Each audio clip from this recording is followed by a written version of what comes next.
प्रभू येशूच्या प्रेमळ नावामध्ये मी पास्टर राजू ठाकूर पुणे महाराष्ट्र या ठिकाणातून आपल्या सर्वांना सलाम सांगतो. Praise the lord. जय येशू. प्रभू येशू ख्रिस्ताची यहोवा शालोम नावाची असीम शांती आपल्या सर्वांच्या जीवनामध्ये निरंतर राज्य करो. त्या परमेश्वराला मी धन्यवाद देतो की सुंदरशी सुसंधी मला देवाच्या वचनातून बोलण्यासाठी मिळाली आहे. त्याबद्दल सर्व गौरव मी एल शादाय पित्याला येशूच्या गौरवी नावात देतो.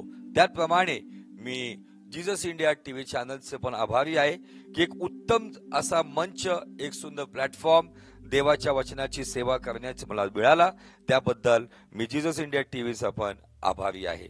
प्रियांनो, आपण जवळजवळ 2 भाग नीतिमान जीवन व नीतिमान व्यक्तिमत्व याविषयी पाहिलेला आहे आणि या 3ऱ्या भागामध्ये देखील आम्ही नीतिमान व्यक्तिमत्वामध्ये असणारी जी एक क्रिया आम्ही म्हणू शकतो, नीतिमान व्यक्तीची नीतिमान क्रिया, याकडं आज आपण आपलं लक्ष लावणार आहोत. आणि या विषयासाठी जे मूळ वचन आपण घेतलेलं आहे ते वचन रोम 4:25 आहे. बायबल सांगतं, तो प्रभू येशू तुमच्या आमच्या अपराधांमुळे मरावयास धरून देण्यात आला व आपण नीतिमान ठरावे म्हणून तो उठला आहे. तर या प्रार्थनापूर्वक आपण देवाच्या वचनाकडे वळूया. प्रेमळ पित्या, प्रभू येशूच्या पवित्र व जिवंत नावामध्ये मी तुला धन्यवाद देतो, तुझं गौरव करतो, तुला आदर महिमा सन्मान देतो. तू चांगला देव आहे, तू दयाळू कृपाळू आहे. आमची प्रत्येक गरज ख्रिस्त येशूमध्ये गौरवाने पूर्ण करणारा तू आमचा बाप आहे. आज देखील आमची गरज ख्रिस्त येशूमध्ये जो स्वतः वचन आहे त्या वचनाद्वारे आमची गरज पूर्ण व्हावी अशी अपेक्षा आम्ही आज तुझ्याकडून करतो. तुझ्या वचनाद्वारे तू आमची भेट घे आणि आमच्या जीवनात तू नव्यानं कार्य कर. येणारं वचन आम्ही स्वीकारतो जे आमच्या जीवनासाठी लाभदायकच आहे. धन्यवाद देत मार्क 11:24 या वचनाची सहमत होतो. जे मागितलंय त्याप्रमाणे तू दिलेलंच आहे. धन्य तारक प्रभू येशू ख्रिस्त याच्या पवित्र नावात मागतो म्हणून तो ऐक पित्या. आमेन, आमेन. पुन्हा एकदा सर्वांचं प्रभू येशूच्या नावात मी स्वागत करतो. तर प्रियांनो, आम्ही या जवळजवळ 3ऱ्या भागामध्ये आलेलो आहोत. तर नीतिमान व्यक्तीचं जे व्यक्तिमत्व आहे त्याच्यामध्ये महत्वाचे जे 5 स्वभाव किंवा नीतिमान व्यक्तीचे 5 गुण आपण पाहतो, ज्यापैकी रोम 3:10-12 असं सांगतं की नीतिमान कोणी नाही, एक देखील नाही. परंतु 11 आणि 12 वचन असं सांगतं, समंजस कोणी नाही, देवाचा झटून शोध करणारा कोणी नाही. आणि शेवटी जर पाहतो तर तिथं दिलेलं आहे की सत्कर्म करणारा कोणी नाही. म्हणजे जुन्या करारानुसार किंवा प्रभू येशू ख्रिस्ताच्या काळापर्यंत काही लोकांना नीतिमान म्हटलेलं आहे आणि त्यांना नीतिमान कोणत्या आधारावर म्हटलेलं आहे तर त्याचा आधार या 3 गुणांमध्ये आहे, ज्याच्यापैकी पहिली गोष्ट आहे ती समंजसपणा, समजदारी. दुसरी गोष्ट आहे देवाचा नुसतं शोध नाही तर देवाचा झटून शोध करणारे. हे नीतिमान लोकांच्या ग्रुपमध्ये किंवा संघामध्ये सामील होतात. आणि तिसरी गोष्ट सत्कर्म. सत्कर्म हे शेवटी आले. जो व्यक्ती समंजसपणाने आपलं जीवन जगतो तो निश्चित चांगल्या मार्गाने उत्पन्न मिळवतो, चांगल्या मार्गाने जीवन जगतो, देवाला आवडणाऱ्या मार्गाने जीवन जगतो, देवाच्या इच्छेने व देवाच्या आज्ञेने जीवन जगतो. तोच व्यक्ती प्रतिदिवशी आपल्या देवाचा नुसता शोध घेत नाही तर त्याचा झटून शोध करतो. आणि तिसरी गोष्ट सत्कर्म करतो. सत्कर्मामध्ये लाखो करोडो रुपये जर चुकीच्या मार्गाने जर एखादा व्यक्ती देत असेल तर त्यावरती कुठले आशीर्वाद मिळणार नाही. पण जो व्यक्ती समंजसपणाने देवाचा झटून शोध करून आपल्या उत्पन्नातून जे काही देवाच्या राज्यासाठी देतो त्यावरती देवाची 100 पटीची कापणी त्याला पेरणीद्वारे प्राप्त होते. परंतु आम्ही जे 5 स्वभाव किंवा जे 5 गुण नीतिमान व्यक्तीमध्ये पाहतो, ज्यामध्ये नव्या करारानुसार याकोब 5:16 सांगतं की तुम्ही निरोगी व्हावे म्हणून आपलं पाप एकमेकांजवळ कबूल करा. आज बरेचसे लोक निरोगी नाहीयेत, आजारी आहेत, नाना प्रकारचे आजार आहेत. त्याच्यासाठी पहिलं औषध काय आहे तर आमच्या मनामध्ये कुणाविषयी जर काही असल किंवा कुणाच्या जीवनामध्ये आमच्यामुळं काहीतरी चुकीचं घडलं असेल तर चुकणाऱ्याने माफी मागावी आणि चुकलेल्याला मोठ्या मनाने माफ करावं. माफी मागणारा आणि माफ करणारा, क्षमा मागणारा आणि क्षमा करणारा नीतिमान व्यक्तीचा पहिला स्वभाव असला पाहिजे. कारण प्रभू येशू ख्रिस्ताने वधस्तंभावरती क्षमेचं उत्तम उदाहरण आम्हाला दिलेलं आहे. आणि दुसरी गोष्ट दिली आहे, एकमेकांना क्षमा करून, माफ करून किंवा कबूल करून एकमेकांसाठी प्रार्थना करा. ज्यांनी तुम्हाला दुखावले त्यांच्यासाठी देखील प्रार्थना करा, मोठ्या मनाने क्षमा करून. ज्यांना तुम्ही दुखावलं, ज्यांची तुम्ही क्षमा मागितली त्यांच्यासाठी देखील प्रार्थना करा. आज शारीरिक आजारी खूप कमी आहेत, पण आंतरिक आजार खूप आहेत. लोक बेचैन आहेत, मनामध्ये चलबिचल आहेत, दोषीपणाच्या भावनेमध्ये जीवन जगत आहेत. आतून कुठेतरी आजार जडलेले आहेत. या आजारांसाठी औषध क्षमा मागणं आणि क्षमा करणं. आणि त्यामुळं कडूपणा निघून जातो आणि देवाच्या प्रीतीचा मिठास त्या व्यक्तीच्या जीवनामध्ये राज्य करायला लागतो. आणि बायबल उत्तम रीतीने सांगतं, आनंदी हृदय उत्कृष्ट औषध आहे, परंतु खिन्न हृदय हाडे सडवतात. मत्सराने हाडे सडतात. ईर्षेने आतून माणसाचा जळफळाट चालू असतो, परंतु जो मोठ्या मनाने क्षमा करतो, जो नम्रतेने क्षमा मागतो, त्याच्या जीवनामध्ये नीतिमान व्यक्तीचा पहिला गुण दिसतो नव्या करारानुसार. दुसरी गोष्ट, तो प्रार्थनाशील असतो. आणि मग पुढे दिले, नीतिमानाची प्रार्थना कार्य करण्यास फार प्रबळ असते. ही नीतिमानाची प्रार्थना असंभव गोष्टी संभव करते.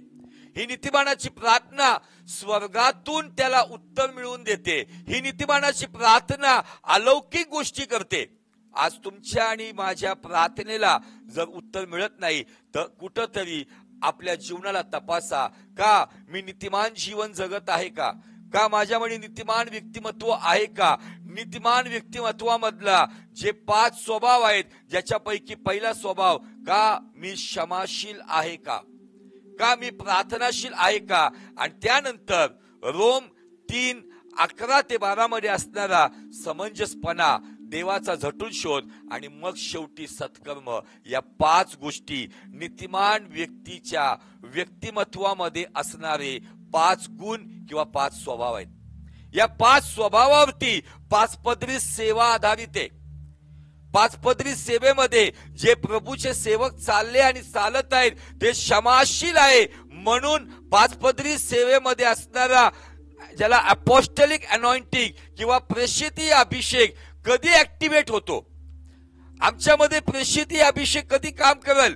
प्रेषितीय अभिषेकामध्ये अद्भुत गोष्टी घडतात. मेलेले मुर्दे जिवंत होतात, लंगडे चालतात, आंधळे पाहतात, अद्भुत गोष्टी घडतात. प्रेषितीय अभिषेकामध्ये क्षमाशीलता ज्याच्यामध्ये असते त्या नीतिमानामध्ये प्रेषितीय अभिषेक काम करायला लागतो.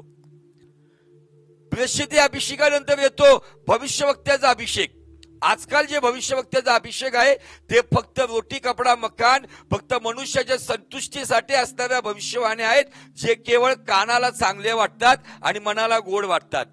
परंतु भविष्यवक्ती अभिषेक कधी होईल? ज्या मी क्षमाशीलतेवरून प्रार्थनाशील होतो त्यावेळेला 5 पदरी सेवेमधला भविष्यवक्ता अभिषेक तुमच्या माझ्यामधून वाहायला लागतो. तिसरा अभिषेक सुवार्थिकाचा अभिषेक. तो कधी येतो? ज्या वेळेला मी क्षमाशील होतो, मग मी प्रार्थनाशील होतो आणि माझ्यामध्ये देवाच्या सेवेची उत्कंठा त्या समंजसपणाने येते. आणि तो समंजसपणा, सुवार्थिकाला समंजसपणाचा अभिषेक मिळतो. कुणाला कशी सुवार्ता सांगावी, ज्ञानाला कशी सांगावी, आज्ञेला कशी सांगावी, श्रीमंताला कशी सांगावी, गरीबाला कशी सांगावी, या सगळ्या गोष्टीचा समंजसपणा तिसऱ्या अभिषेकामध्ये सुवार्थिकाचा अभिषेक आमच्यामध्ये व्हायला लागतो. चौथा अभिषेक पाळकी अभिषेक, मेंढपाळाचा अभिषेक केव्हा येतो? ज्या वेळेला आम्ही क्षमाशीलतेवरून प्रार्थनाशील मध्ये येतो, प्रार्थनाशील मधून समंजसपणात येतो, समंजसपणातून माझ्यामध्ये परमेश्वर त्या मेंढपाळाचं हृदय ठेवतो, जो मेंढपाळ देवाचा झटून शोध करतो आणि देवाने दिलेल्या मेंढपाळांचा संगोपन करतो आणि त्यांचा उत्तम सांभाळ करतो, त्यांना उत्तम खायला प्यायला देऊन, त्यांना उत्तम ते देवाच्या वचनाचं खायला प्यायला घालून त्यांना धष्टपुष्ट करतो. हा अभिषेक कधी वाहतो? ज्या वेळेला नीतिमान व्यक्तीचा चौथा स्वभाव जो रोम 3:11 आणि 12 मध्ये पाहायला मिळतो, तो म्हणजे देवाचा नुसता शोध नाही तर झटून शोध. आणि पाचवा आणि शेवटला स्वभाव तो म्हणजे सत्कर्म करणं. या सत्कर्म करण्याच्या द्वारे पाचवा अभिषेक व्हायला लागतो, तो म्हणजे शिक्षकाचा अभिषेक 5 पदरी सेवेतला. हे सत्कर्म एखाद्याला देवाच्या वचनाने तुम्ही ज्यास उत्तम ज्ञान देता, त्याला मार्गदर्शन करता, त्याला देवाच्या वचनावर चालायला शिकवता आणि त्या शिक्षणाच्या द्वारे तो दुसऱ्याला शिक्षित करतो. आमेन, प्रेज द लॉर्ड. या 5 गोष्टी नीतिमान व्यक्तीच्या जीवनामध्ये असल्या पाहिजे. ज्याची सुरुवात क्षमाशीलता, प्रार्थनाशील, समंजसपणा, देवाचा झटून शोध आणि मग सत्कर्म. या सगळ्या गोष्टींद्वारे परमेश्वर आम्हाला आशीर्वादित करतो. तर आज आपण देवाचा सेवक दावीद याच्या जीवनामध्ये आम्हाला क्षमाशीलता, प्रार्थनाशीलता, समंजसपणा, देवाचा झटून शोध आणि सत्कर्म या 5 गोष्टींनी नटलेला देवाचा अभिषिक्त दास, ज्याच्याविषयी नव्या करारामध्ये जे लोक देव येशूच्या मागे येत होते ते म्हणत होते, अहो दाविदाचे पुत्र, आम्हावर दया करा. दावीद या शब्दाचाच अर्थ देवाला पटलेला, देवाला आवडलेला. तर आपण जास्ती वेळ न दवडता आपण जुन्या करारामध्ये त्या घटनेकडे जाऊया. पहिल्या शमूएलाकडे आपण जाऊया आणि त्या ठिकाणामध्ये आम्हाला सगळ्यांना माहितीये, ज्या वेळेला इस्रायलावरती एक संकट आलं होतं आणि त्या संकटाचं नाव होतं गोलियात. आणि त्या गोलियाताने जे आव्हान केलं होतं ते आव्हान घेण्यासाठी कुणीही तयार नव्हतं. ते आव्हान एकच होतं की तुमच्यापैकी कुणी एकाने यावं आणि माझ्याबरोबर लढावं. जर तुम्ही जिंकले तर आम्ही तुमचे दास होऊ, आम्ही जिंकले तर तुम्ही आमचे दास व्हा. आणि तो विडा उचलायला राजदरबारामध्ये इवन शौल सुद्धा गोलियाताबरोबर लढायला गेला नाही. पण अशा परिस्थितीमध्ये आम्ही पाहतो एक कोवळा तरुण मुलगा उभा राहतो, ज्याचं नाव आहे दावीद. त्याने तो विडा उचलला आणि त्याला माहिती होतं, मी ज्या देवाच्या मागे चालतोय तो देव माझ्या मध्ये आहे. म्हणून त्यांनी जे आव्हान स्वीकारलं आणि त्या गोलियाताला म्हणाला, युद्ध परमेश्वराचं आहे आणि विजय हा आमचा आहे. नीतिमान व्यक्ती आपल्या जीवनामधून ही साक्ष देतो, बलाने नव्हे, पराक्रमाने नव्हे, तर देवाच्या आत्म्याने कार्यसिद्धी होईल. नीतिमान व्यक्ती आपलं युद्ध स्वतः लढत नाही, तर नीतिमान व्यक्ती आपलं युद्ध देवाच्या हाती सोपवून देतो. देवाला कार्य करायला तो त्या ठिकाणामध्ये संधी देतो आणि तो विजयी होतो. आणि हा दावीद, ज्याने एक वेळेला इस्रायलाच्या राजाचं नाक कापलं जाणार होतं, इस्रायलाच्या राजाचं सैन्य 40 दिवस सैरावेला पळत होतं, इस्रायलाची नामुष्की झाली होती, इस्रायलमध्ये कुणीही गोलियाताचा सामना करायला नव्हते. त्यावेळेला दावीद उभा राहिला आणि नुसताच उभा राहिला नाही, तर त्यांनी गोलियातावर विजय मिळवला आणि दावीद तिथून पुढे वाढत गेला. आणि दावीदाला शौलाच्या सोबत ठेवण्यात आलं. का? तर शौलावरती दुरात्मा येऊन त्याला त्रास देत होता आणि दावीद ज्या वीणा वाजवून देवाची भक्ती करत होता त्यावेळेस त्या शौलाला त्या दुरात्म्यापासून सुटका मिळत होती, आराम मिळत होता. परंतु या शौलामध्ये जो नकारात्मक दृष्टिकोनातून जो ईर्षेचा आत्मा काम करायला लागला होता, लोक जी घोषणा देत होते, शौलाने 1000 वधिले, दाविदाने लाखो वधिले, या घोषणेमुळं कुठंतरी शौलाच्या मनामध्ये तो ईर्षेचा आत्मा काम करू लागला. आणि त्या ईर्षेच्या आत्म्यापोटी शौलाने एकदा नव्हे, दोनदा नव्हे, तर 3दा दावीद शौलासाठीच वीणा वाजवून आराधना करत असताना त्याला भाला मारून भिंतीमध्ये त्याला भोसकून मारण्याचा प्रयत्न केला. परंतु 3 वेळेला दावीद वाचला. परंतु जेव्हा मी या ठिकाणी पाहतो दाविदाबरोबर हे एकदा नाही, दोनदा नाही, तीनदा झालं. का दाविदाकडे ती शक्ती नव्हती का? जो दावीद महावीर गोल्याताचा पाडाव करू शकतो, जो दावीद गोल्यातासारख्या राक्षसाचं शिर धडापासून वेगळं करू शकतो, तो दावीद शौलाला मारू शकला नसता का? तोच भाला घेऊन तो शौलाला मारू शकला नसता का? परंतु दाविदामध्ये नीतिमान व्यक्तीचा पहिला स्वभाव होता, तो म्हणजे क्षमाशीलता. आणि त्या क्षमाशीलतेमुळं दावीद हा नीतिमान ठरला.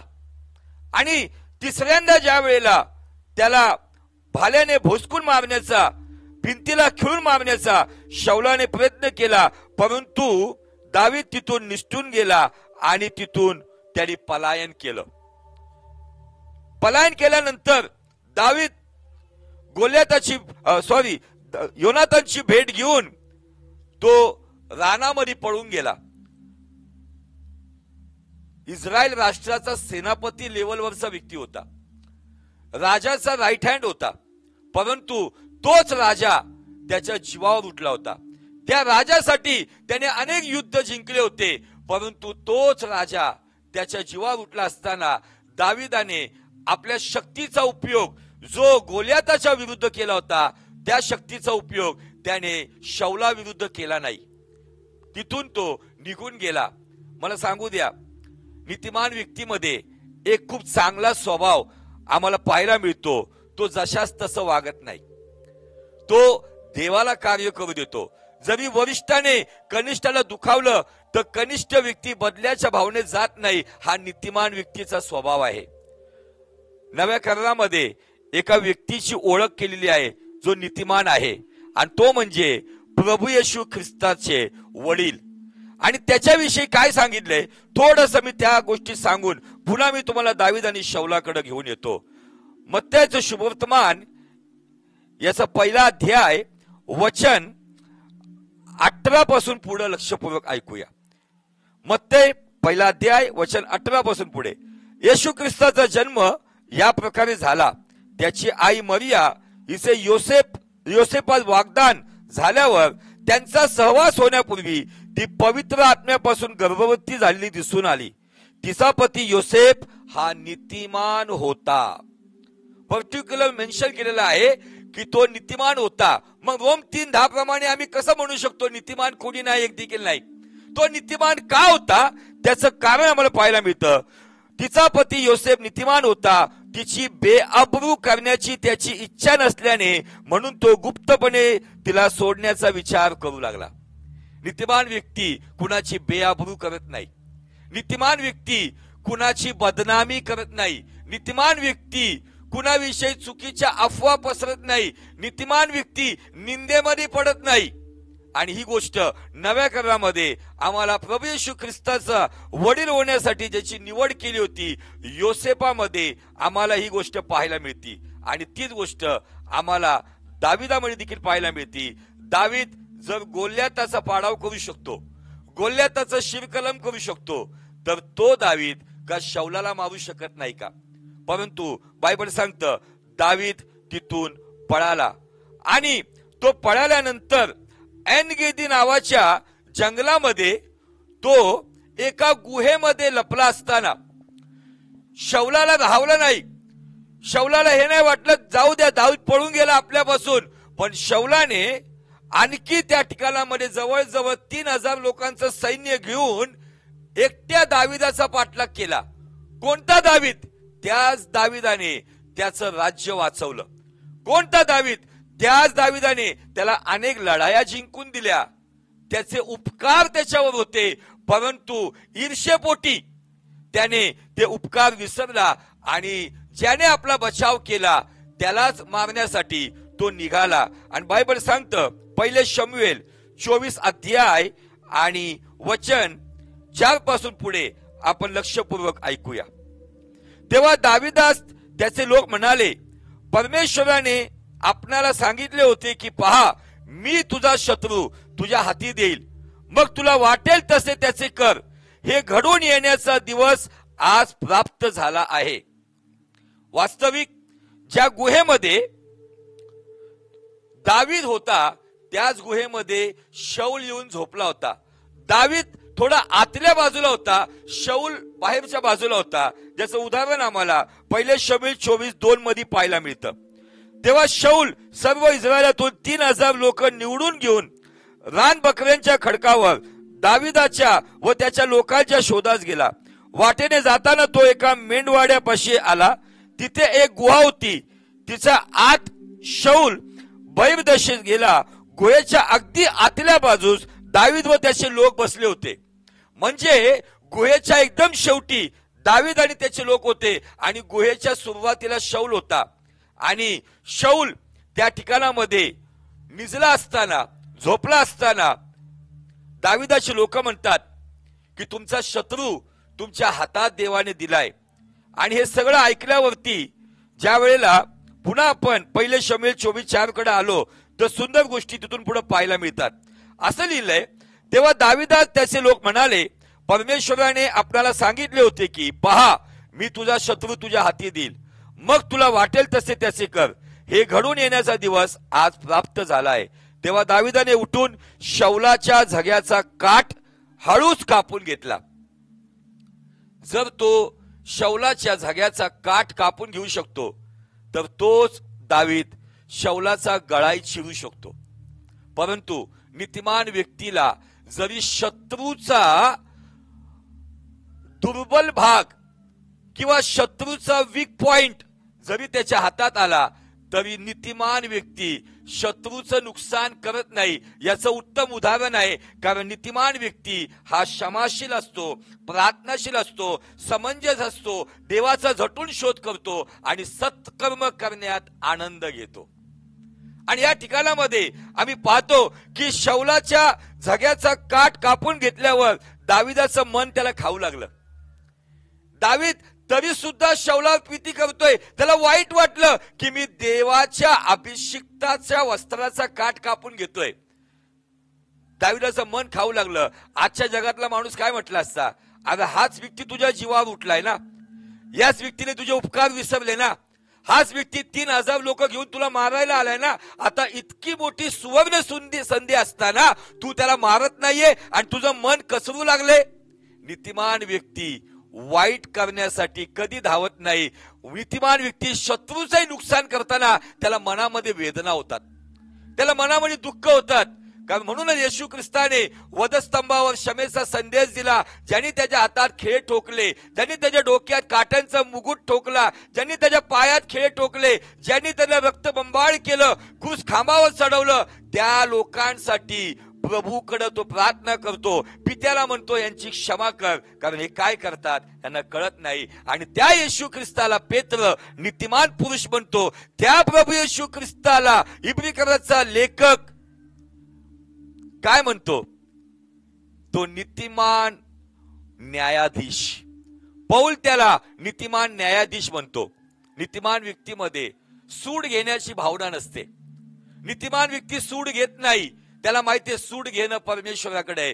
परमेश्वर ज्या सूड घेतो तो न्याय वेगळा असतो. जर तुम्ही तुमच्या पद्धतीने सूड घेण्याचा प्रयत्न करताल तर काही साध्य होणार नाही. दाविदाला एक सुवर्ण संधी होती, पण तरी सुद्धा बायबल सांगतं दाविदाने असं म्हटलेलं आहे पहिले शमूएल 24:6 मध्ये, तो आपल्या लोकांना म्हणाला, मी आपल्या स्वामीवर परमेश्वराच्या अभिषिक्तावर आपला हात टाकावा, अशी गोष्ट परमेश्वर मजकडून न घडवो. जो त्याच्या जीवावर उठलाय त्याला तो स्वामी म्हणतोय, जो त्याचा जीव घेऊ पाहतोय त्याला तो अभिषिक्त म्हणतोय. आणि मोका मिळाला असतानाही, संधी मिळाली असतानाही त्यांनी त्याचा घात केला नाही. हा नीतिमान व्यक्तीचा मूळ स्वभाव आहे. निश्चित नीतिमान व्यक्तीला थोडं लेट मिळतं, पण मला सांगू द्या त्याला बेस्ट मिळतं. थोडी वाट पाहावी लागती. नीतिमान व्यक्ती वाट पाहतो. वाट तोच व्यक्ती पाहतो जो नीतिमान व्यक्तीमध्ये तिसरा स्वभाव आहे, समंजसपणा. त्या समंजसपणामध्ये तो गडबड करत नाही, तो बेचैन होत नाही, तो सैरावैरा धावत नाही, तो देवाच्या वेळेची वाट पाहतो. देवाची वेळ आली. हाच रानामध्ये वनवन फिरणारा दावीद, ज्याच्या जीवावर त्या शौल राजा होता, तो राजा गेल्यानंतर हाच दावीद राजा इस्रायलाचा आणि यहुद्याचा राजा झाला. का? नीतिमानाला परमेश्वर विशेष आशीर्वाद देतो. नीतिमानावर देव विशेष कृपा करतो याचं उत्तम उदाहरण आहे। आणि नंतर दावीद उठून गुहेतून बाहेर पडला आणि बाहेर पडल्यावरती त्याने मागून जाऊन शौलाला हाक मारली आणि म्हणाला, माझे स्वामी, माझे महाराज। शौलाने मागे वळून पाहिले, दावीद खाली लावून त्यास मुजरा केला। जो शौल त्याचा जीव घेऊ पाहत होता त्याचा त्याने मुजरा केला, त्याला सन्मान दिला। नीतिमान व्यक्ती आपल्या शत्रूला शत्रू समजत नाही, जर तो वरिष्ठ आहे तर त्याचा सन्मान करतो। विशेष करून जे लेकरं आहेत त्यांनी विशेष करून नीतिमान व्यक्तीचा स्वभाव शिकला पाहिजे। तुमच्या विरुद्ध एखादा मोठा व्यक्ती आहे, पिकलेल्या केसाचा व्यक्ती आहे, वरिष्ठ व्यक्ती आहे, जरी तो तुमच्या विरुद्ध चुकीचा वागला तरी नीतिमान व्यक्तीचा स्वभाव आहे तो त्याचा सन्मान करतो। आमेन। आणि या गोष्टीमुळे जो शौल दाविदाचा जीव घेण्यासाठी आला होता तो शौल काय म्हणतो त्याविषयी थोडक्यामध्ये मी तुम्हाला सांगू इच्छितो। यात पहिले शमूएल 24 अध्याय याच्या 15 वचनापासून पुढे पाहूया। परमेश्वर न्यायाधीश आहे, तो माझ्या तुमच्यामध्ये निवाडा करो। माझे प्रकरण लक्षात आणून तो माझा कैवार घेओ व माझा न्याय करून आपल्या हातून सोडवो। दावीद शौलाला म्हणत आहे। दाविदाने शौलाशी बोलणे संपल्यावर शौल म्हणाला, माझ्या पुत्रा दाविदा, ही तुझीच वाणी काय? आणि शौल हेल काढून रडू लागला। जो शौल जीव घेण्यासाठी आला होता तो शौल रडू लागला। आणि पुढे तो म्हणतो, दाविदा म्हणाला, तू मजहून नीतिमान आहेस, तू तर मजशी भलाईने वागलास, पण मी तुझशी बुराई। आमेन। नीतिमान व्यक्ती शत्रूचं हृदय जे खडकासारखं आहे ते फोडतो। आज तुम्ही आणि मी दाविदाप्रमाणे असंच नीतिमान राहिलो पाहिजे, असंच या स्वभावात चाललो पाहिजे, क्षमाशील राहिलो पाहिजे, प्रार्थनाशील राहिलो पाहिजे, समंजसपणाने चाललो पाहिजे, देवाचा झटून शोध केला पाहिजे आणि त्याबरोबर सत्कर्म करण्याचा प्रयत्न केला पाहिजे। येशू ख्रिस्ताने नव्या करारामध्ये शत्रूविषयी सांगितले की तुझा शत्रू भुकेला असेल तर त्याला खायला दे, प्यायला दे जर तो ताणेला असेल। असं केल्याने तू त्याच्या डोक्यावर निखाऱ्याची रास करशील।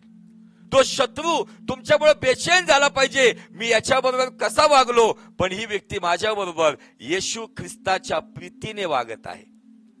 येशू ख्रिस्ताची प्रीती बोलण्यामध्ये खूप सोपी आहे, पण कृतीमध्ये आणण्यासाठी आम्ही झटलो पाहिजे। नीतिमान ही ख्रिस्ताची प्रीती कृतीमध्ये आणण्यासाठी झटतो आणि त्यासाठी तुम्ही आणि मी झटलो पाहिजे।